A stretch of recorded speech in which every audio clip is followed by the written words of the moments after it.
মা শোনো, আমি তোমার সৎ মেয়ে হলেও আমি তোমাকে মায়ের মতোই দেখি। আর আঙ্কেল আপনাকে বলছি, আপনি আমার বাবার আড়ালে, বাবা যখন থাকে না, আপনি এই সুযোগে এসে আমার মায়ের সঙ্গে প্রতিনিয়ত কাজ সেরে চলে যান, এটা কিন্তু আপনি মোটেও ঠিক করছেন না। আর মা, আমি তোমার এবং এই আঙ্কেলের এই সমস্ত কৃতিকর্ম কিন্তু আড়াল থেকে মাঝে মধ্যে সবই দেখি, ফলো করতেছি যে তোমরা আসলে কি করো। আল্লাহ জানে তোমার এই বাকি দুইটা সন্তান আমার বাবার না আঙ্কেলের, এটা আসলে আমি একটু কনফিউজ আছি, বুঝছো? তো বন্ধুরা, আমার বাবার বন্ধু, উনি মাঝে মধ্যেই আমার মায়ের সঙ্গে, মানে বাবা যখন থাকতো না, এই ফাঁকে এসে কাজ ছেড়ে চলে যেত। এইটা আমি লুকিয়ে লুকিয়ে দেখতাম। আর হঠাৎ একদিন তাদের দুজনকে একসঙ্গে রুমের মধ্যে ধরে ফেললাম যে চলুন আজকে এই গল্পটা আপনাদের মাঝে শেয়ার করব। আর তার আগে হ্যাঁ বন্ধুরা, গল্পটা সম্পূর্ণ না শুনলে একদম মজা পাবেন না। কারণ এই গল্পটা শুনলে আপনাদের যে কি হবে বুঝতে পারছেন। আর এক্ষুনি আমার চ্যানেল থেকে সাবস্ক্রাইব করে দিন, ভিডিওতে একটা লাইক দিন, আর শেয়ার করে অন্যকে দেখার সুযোগ করে দিন। চলুন শুরু করা যাক আজকের গল্প। তো বন্ধুরা, আমার বাবার বন্ধু, আমার বাবা যখন বাড়িতে থাকতো না, তখনই মাঝে মধ্যেই আসতো, এসে আমার মায়ের সঙ্গে ইটিস পিটিস গল্প করতো। মানে আমি এতটা কিছু মনে করতাম না, কিন্তু দেখি মাঝে মধ্যেই আমার বাবা যখন অনেক রাত করে বাড়ি ফিরতো, আমার বাবার বন্ধু এই খোঁজ খবর নিয়ে উনি টুক করে, মানে রাত 9টার পরে বা 10টায় এরকম সময় আমাদের বাড়িতে আসতো। এসে মা তাকে চা দিয়ে বা বিস্কিট দিয়ে আপ্যায়ন করতো, তাদের রুমে বসে হ্যাঁকি হা হা করে গল্প এ সমস্ত করতো। তা আমি এটা আসলে প্রথমে মাইন্ড করতাম না। তারপরে হঠাৎ দেখিস তারা দরজা লাগিয়ে দিত। তা আমি ভাবতাম যে হয়তো তাদের কোনো পার্সোনাল কথা, আর উনি তো মাঝে মধ্যে আমাদের বাড়িতে আসেই, এটা ভেবেই অতটাও কিছু মনে করতাম না। তারপরে দেখি, মানে এইটা আসলে মাঝে মধ্যেই করে এরকম আচরণ। তো আমি কি করব, এটা ভেবে লুকিয়ে লুকিয়ে তাদের দেখার চেষ্টা করলাম। তারপরে দেখি ও বাবা, মানে আমার মা এবং আমার ওই বাবার বন্ধুটা, মানে এই সমস্ত কৃতিকর্মে একদম লিপ্ত হয়ে গেছে। মানে সেই করা করে, মানে এইটা আমি আসলে অনুভব করে, মানে তাদের ধরলাম। তারপর হঠাৎ একদিন দরজায় নক করলাম। দরজায় নক দিয়ে বললাম যে মা, দরজাটা খোলো তো। তখন আমার মা বলছে, একটু পরে খুলবো, তুমি পরে আসো, আমাদের একটু জরুরি কথা বলছি, তো তুমি বোঝো না এটা। তখন আমি মানে চুপ করে গেলাম। তারপরে আবার একটু পরে 2 মিনিট পরে আবার বললাম যে মা, তুমি দরজা খোলো, কথা আছে তোমার সঙ্গে আমার জরুরি, তুমি খোলো তো, তোমার কোনো কথাই আজকে আমি শুনবো না। তখন মা এসে দরজাটা দেখি খুলে দিল। খুলে এখন বাবা আমি তার মায়ের দিকে চেয়ে দেখি, মায়ের চুল আওলা ঝালা, মানে কি যে একটা অবস্থা, মেক্সি পরা আছে, মানে আওলা ঝালা। আর বাবার আঙ্কেল তো কেমন যেন থরথরা কাঁপতেছে ভয়ে। আসলে সে তো বুঝতে পারছে, বোঝেন না, মানে চোরের ভয় সবসময়। তো আমি এইটা বুঝতে পারলাম এবং বাবার বন্ধুকে বললাম যে আঙ্কেল, আপনি এটা কি করছেন? আপনি আমার বাবার বন্ধু, আমার বাবা যখন বাড়িতে থাকে না, আর আপনি এই সুযোগে এসে আমার মাকে দিনের পর দিন এটা করছেন, এটা কি আপনি মোটেও ঠিক করছেন? আপনি বলুন। হ্যাঁ, বন্ধুত্বের সম্পর্কে এই এই তার প্রতিদান? আপনি এটা মোটেও ঠিক করছেন না।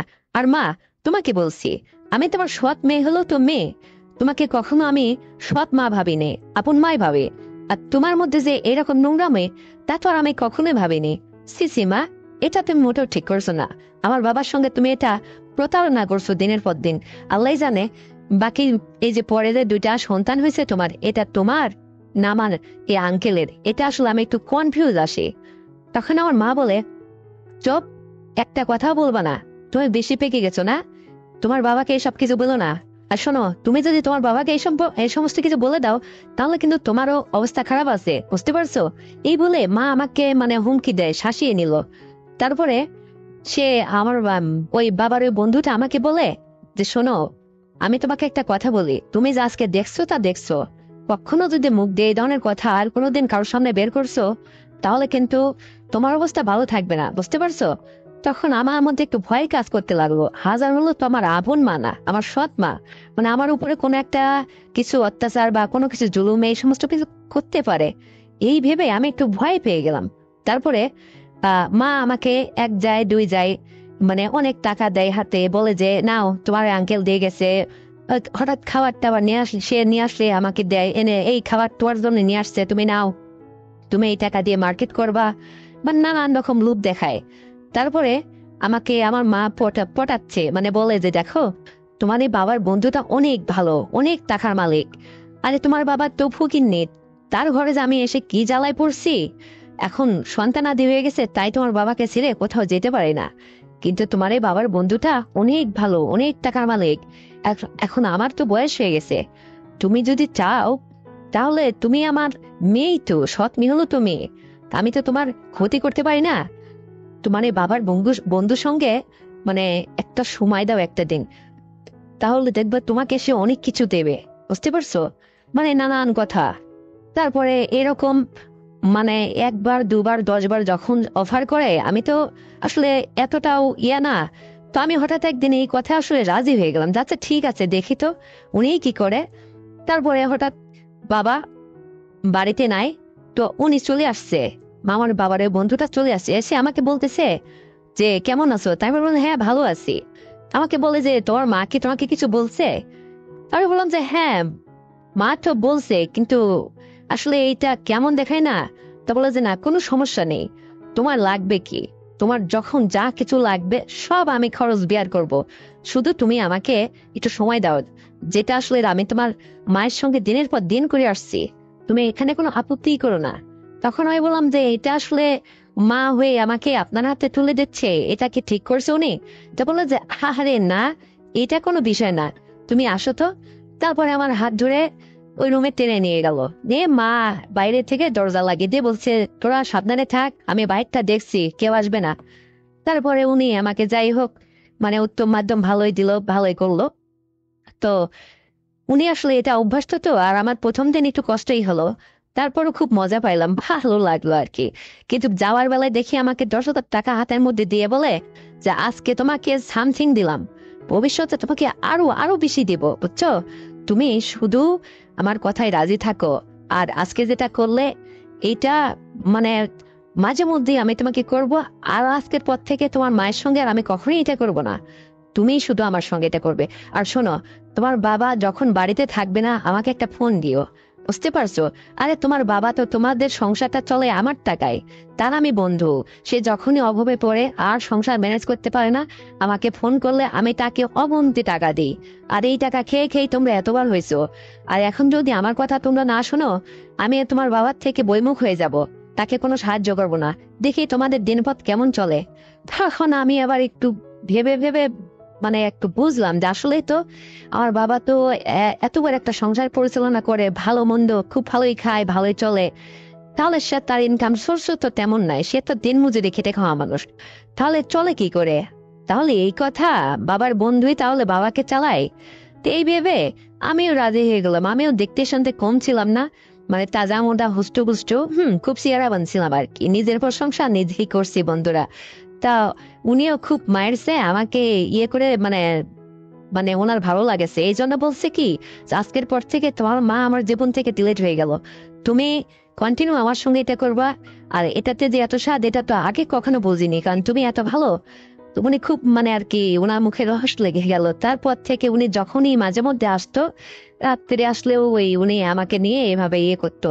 তো যাই হোক, উনি খুব পারে, আর আবার এখন ওইটা করতে করতে অভ্যাস হয়ে গেছে তো, তাই আমিও আরো আসলে ওনার কথায় অরাজি থাকি না, আমি সবসময় ওনার কথা সমর্থন করি, এবং উনি আমাকে অনেক টাকা পয়সাও দেয়। পরে এক পর্যায়ে যেতে যেতে হঠাৎ একদিন তার সঙ্গে আমি পালিয়ে গেলাম, এবং তাকে বিয়ে শাদী করে ভবিষ্যৎটা জীবনযাপন করতে লাগলাম, এবং বাকি জীবনটা তার সাথে কাটতে থাকলো। কারণ সেও খুব পারদর্শী ছিল, বাবার বন্ধুটা খুবই পারদর্শী ছিল, আমি এটা আসলে তার পরীক্ষা নিলাম, এবং আমার জন্য সেই পারফেক্ট ছিল। এখন এই জন্য বুঝলাম যে মা কেন বাবার আড়ালে তার বন্ধুকে দিয়ে আসলে এগুলা করাতো, এটা আমি পরে বুঝলাম বন্ধুরা। তো আমি তারপর থেকে মানে খুবই সুখী হলাম, এবং মা আমাকে মাঝে মধ্যে বলে যে তোর জামাই নিয়ে তুই শুধু আড়ালেই থাকিস না, আমাকে একটু ভাগ ঠাক দিস, কারণ তুই তো আমার জীবন থেকে তাকে কেড়ে নিলি। তা আমি বললাম যে মা, তুমি আসলে আগে যেটা করতে, এখন তো আমি তোমার মেয়ে আর সে তোমার জামাই হয়ে গেছে, এখন তুমি আর এই সমস্ত দাবি সবা রাখো না, সে শুধু আমারই, তুমি এখানে ভাগ চেও না। তো মা বলে তা কি করে হয়, পুরনো অভ্যাস কি চেঞ্জ করা যায়? পাগলি মেয়ে, আরে যখন ও আসবে একটু আমাকেও দিস ভাগটাক, তাহলেই হবে এক আধবার। তাছাড়া আমার আবার মানে ওর সঙ্গে এটাও তো আমিও নিজে অভ্যস্ত, তোকে দান করছি বলে একদম নিজের করে নিলে আমাকে দিবি না, স্বার্থপর হোস না অতটা। এখন আমি হেসে বললাম ঠিক আছে মা, যখন আমার বাবু টাবু হবে ওই সময় তো আর তার সঙ্গে এটা হবে না, তখন তুমি না হয় তাকে ওই সময়টা ম্যানেজ করো। তো মা হেসে বললো ঠিক আছে, আমি সেই সুযোগের অপেক্ষায় থাকলাম। তো বন্ধুরা, আমার এই গল্পটি যদি আপনাদের বিন্দুমাত্র ভালো লেগে থাকে তাহলে অবশ্যই এক্ষুনি চ্যানেলটিকে সাবস্ক্রাইব করে দিন, ভিডিওটাকে লাইক দিন আর শেয়ার করে অন্যকে দেখার সুযোগ করে দিন। আর হ্যাঁ বন্ধুরা, আরো সুন্দর গল্প নিয়ে আসছি, ততক্ষণই না অপেক্ষায় থাকুন। সবাই ভালো থাকবেন, খোদা হাফেজ।